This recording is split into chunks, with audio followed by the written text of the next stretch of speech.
நான் இந்த மீனெல்லாம் வானகரம் மீன் மார்க்கெட்லேருந்து தான் வாங்கிட்டு வந்தேன். என்னென்ன மீன் வாங்கிட்டு வந்திருக்கேன்னு பார்க்கலாம் வாங்க. நீங்கள் கண்டிப்பாக மீன் வாங்குறதுக்கு முன்னாடி அங்கே நிறைய ஸ்கேம் பண்ணுவாங்க. கண்டிப்பாக தெரிஞ்சுட்டு தான் வாங்கணும். சாட்டர்டே சண்டேல நிறைய கெட்டுப்போன மீன் விற்பாங்க. விலை ஜாஸ்தியாக இருக்கும். நம்மக்கிட்ட எடுத்து காட்டும் போது நல்ல மீனை எடுத்து காட்டுவாங்க. அதே வீட்டில் வந்து க்ளீன் பண்ணி பார்த்தா அது வந்து வீணாக போனதாக இருக்கும். நீங்களே தொட்டு பார்த்து வாங்கினீங்கன்னா அது கொஞ்சம் நல்லா இருக்கும். சாட்டர்டே சண்டே தவிர மற்ற எந்த நாளில் வேணால் போய் வாங்கலாம். நல்ல மீன் தான் கிடைக்கும் மோஸ்ட்லி. நாங்கள் 3 கிலோ மீன் வாங்கிட்டு வந்தோம். கொஞ்சம் இப்போ சமைக்கவும், கொஞ்சம் ஃப்ரிட்ஜில் ஸ்டோர் பண்ணி வைக்கவும்.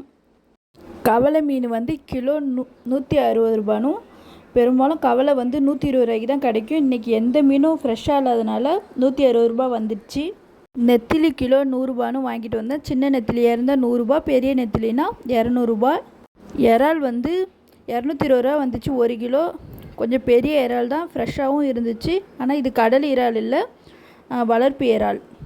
பெரும்பாலும் அங்கே உள்ள எல்லா கடையிலையுமே வளர்ப்பு இறால் தான் இருக்கும். ஒரு ஷாப்லேயும் ஒரு ரேட்டு சொல்லுவாங்க. அங்கே 2 ரோ இருக்கும். 2 ரோவையும் நல்லா தேடி பார்த்து எல்லா கடையிலையும் விலை கேட்டு அதுக்கப்புறம் வாங்குங்க. உங்களுக்கு எது பட்ஜெட் ஃப்ரெண்ட்லியாக இருக்கோ அந்த மீனை வாங்குங்க. நம்ம சின்ன மீனாக வாங்கும்போது நஷ்டமானால் கூட நமக்கு தெரியாது. ஆனால் பெரிய மீனில் ஸ்கேம் பண்ணால் கண்டிப்பாக நமக்கு வருத்தமாக தான் இருக்கும். நாங்களுமே பெரிய மீன் வாங்கி நிறைய டைம் ஏமாந்துருக்கோம். மறக்காமல் இந்த வீடியோ உங்களுக்கு பிடிச்சிருந்தா கண்டிப்பாக சப்போர்ட் பண்ணுங்கள், சப்ஸ்கிரைப் பண்ணிக்கோங்க. நீங்களும் இந்தமாரி வானகரத்தில் மீன் வாங்கி ஏமாந்துருக்கீங்களா சொல்லுங்கள்.